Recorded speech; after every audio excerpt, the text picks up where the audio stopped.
is Fox 5 News at 10, local, Las Vegas.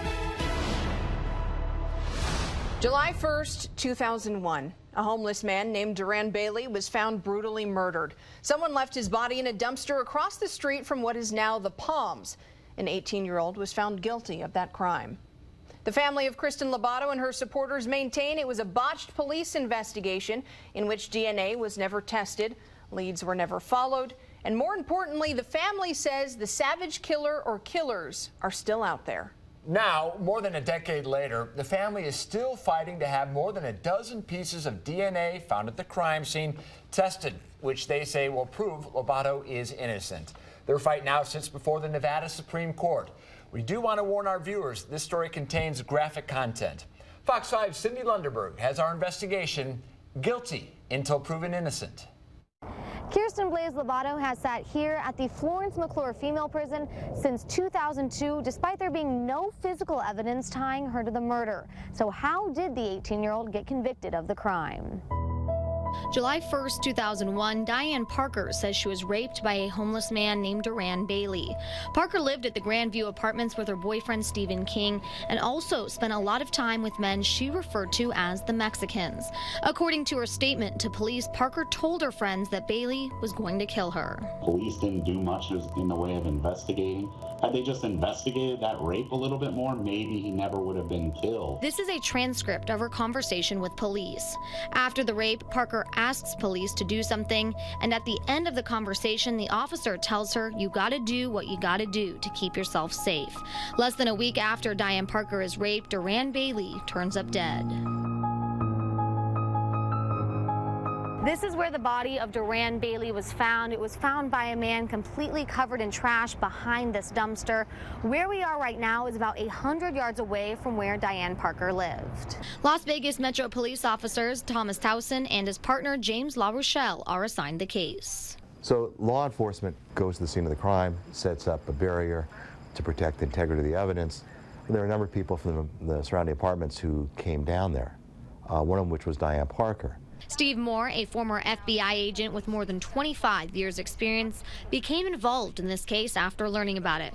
Moore questions why police never followed up on viable leads. People who are involved in crimes frequently return to the scene of the crime while the police are there investigating. They kind of like to know what the police know. They kind of want to overhear things. After reviewing the evidence, Fox 5 doesn't believe Parker murdered Bailey, but through our investigation found police failed to follow up on multiple other viable suspects. The murder of Duran Bailey was horrific.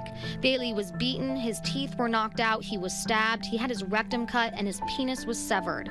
At the crime scene, there were also cigarette butts, chewing gum, bloody shoe prints, fingerprints, pubic hair, and semen. Dozens of the items at the crime scene were never tested. The murder of Duran Bailey was consistent with a revenge killing. Diann Parker had black eyes. This guy had his eyes pounded by a baseball bat. Diann Parker had been raped, and she had been raped anally. And this man's penis was severed, and there was a knife in his rectum. What do you think might have been a motive there? 12 days after the murder, police receive a phone call from a probation officer in Panaca, Nevada. Officer Laura Johnson asked Detective Towson if they had any cases where a man's penis had been cut. Johnson heard the story from a teacher named Dixie Tinkin. Well, this is almost like a game of telephone. Tinkin says in May 2001, her student, 18-year-old Kirstin Lobato, who goes by Blaise, came to her and said a man tried to rape her and she cut his groin to get away. Dixie then calls a probation officer, Ms. Johnson, and tells her about that story. Ms. Johnson very quickly thereafter calls the Metropolitan Police Department, and the Metropolitan Police Department interview Ms. Johnson. She tells them the story that Dixie told her, that Blaise told Dixie. Fox 5 spoke to Dixie Tinkin over the phone, and she originally agreed to be part of our investigation, then changed her mind. According to Tinkin, Lobato was living at the Budget Suites when a man attacked her from behind. This is Blaise talking about that attack. About a week before there until about a week afterwards, I was out of my mind on drugs. He came out of nowhere and grabbed me from behind. I cut his penis. I remember that. I think I was trying to cut it off, but I don't know if I actually did. Following the phone call from Johnson, police records show Thousand and La Rochelle drove to Panaca and arrested Lobato for the murder of Duran Bailey. A penis in this case and a penis in this case is what kind of tied it together? That's all that ties it together. We tried calling Laura Johnson for comment, but were unsuccessful. Last trial I did was the state versus Kirstin Lobato. Philip Cohn, Kirstin Lobato's first attorney, says when she talked to police, she was describing her attack. My concern is law enforcement could have asked more questions, because now truly all we have in this case is her statement. There is no physical evidence whatsoever that ties Ms. Lobato to the crime. I thought, oh my gosh, I killed somebody. I didn't realize until much later that they were talking about something completely different. Once police were told about Lobato's attack, they zeroed in. Diann Parker, her boyfriend Stephen King, and their friends were never considered suspects or questioned about their whereabouts the night of the murder, despite Parker testifying her friends threatened Bailey less than a week before he was murdered. You manipulated a young girl who was scared to death into giving a confession of something that really did happen, but you turned it into something that didn't happen, and then you used it against her in court to convict her of a crime that she didn't commit.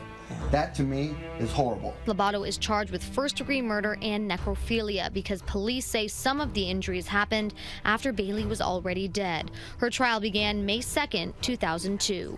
I thought we had a pretty good chance because, you know, the truth is supposed to prevail.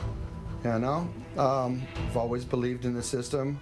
Let's just say that bubble got burst. Lobato's defense, led by Philip Cohn, is simple. She was 170 miles away in Panaca at the time of the murder. Police mixed up Lobato's sexual assault in May with Bailey's murder in July. And most importantly, Lobato's car, shoe prints, and DNA exclude her as the murderer. There were also nearly a dozen witnesses that placed her in Panaca from July 2nd until she was arrested by police. I knew she didn't do it because she was with me and us. 175 miles away, and her going into this trial, I knew she was innocent, so I figured no matter what, they can't prove it because there's no DNA, there's no nothing. No one ever thought that she would be convicted. How do they convict you when you are 165 miles away? The prosecution's attorney, Bill Kephart and Sandro DiGiacomo, argued Lobato drove 340 miles round trip to buy meth. They believe she had agreed to exchange sex for the drugs, then changed her mind and killed Bailey, beating him with a baseball bat and then cutting off his penis. A bat was found in Lobato's car, but it tested negative for blood. There was also no blood found in her car. And there's nothing that puts Mr. Bailey and Ms. Lobato together. She lived near Samstown. He was killed across the street from what is now the Palms. And there's nothing in the world that ties them together. No physical evidence at the scene, and certainly no one ever saw them together. That's very troubling to me. He was crying. And what did you do next? I left. The state argued that Lobato's initial conversation with police was a confession. Lobato says she was describing her own sexual assault. I didn't think anybody would miss somebody like that. Kephart and DiGiacomo also had a very important witness, a jailhouse snitch named Corinda Martin. Cohn says he had proof Martin would do anything to get out of jail, including lie about Lobato's case, but he was barred from cross-examining her during the first trial. This is a woman who, before this trial, during this trial, and after this trial, would do whatever it took to get out. And I had that letter, and I wanted to say to her, did you write this letter? And the court wouldn't let me ask that. Despite the holes, Kirstin Blaise Lobato is found guilty of first-degree murder and necrophilia. I did not think that they would ever come back with first-degree murder. They put on a pretty darn good show. They spun a pretty good tale. None of it was true, but let's just say they got away with it. Nearly 2 years after her conviction, Kirstin Blaise Lobato is briefly a free woman thanks to a decision by the Nevada Supreme Court. But her freedom won't last long. We'll explain why in part 2 of our investigation, Guilty Until Proven Innocent. Cindy Lundeberg, Fox 5 News, local Las Vegas.